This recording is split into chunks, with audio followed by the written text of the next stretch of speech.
Assemble threaded clamp and alignment plates to cord, then tie knot at top of cord. Insert channel nuts into rack rail. Insert end caps into both sides of rack rail. Tighten end cap retaining screws. Repeat for remaining rack rail. While holding knotted end of cord, drop clamp into stake pockets. Line up clamp and alignment plates with stake pockets.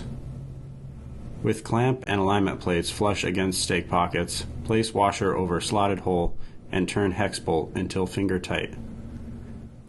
Repeat for remaining stake pockets. For easy removal of internal parts later, make single knot at each end.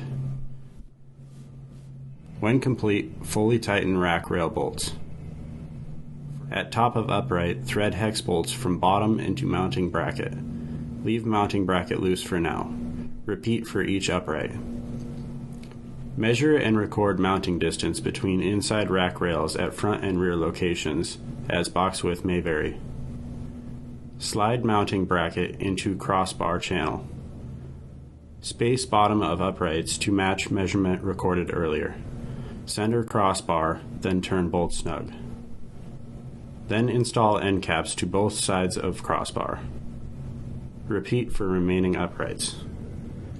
Set upright assembly between rack rails. Uprights should fit snug. Next, align channel nuts with bolt holes in uprights. Thread bolts into nuts and finger tighten. Check for equal distance from box edge to upright. If equal, use ratchet with socket to tighten bolts snug. Repeat for rear uprights. Verify uprights are installed correctly. The crossbar centers without binding between uprights. Then fully tighten all bolts until serrations on flanges are seated tightly.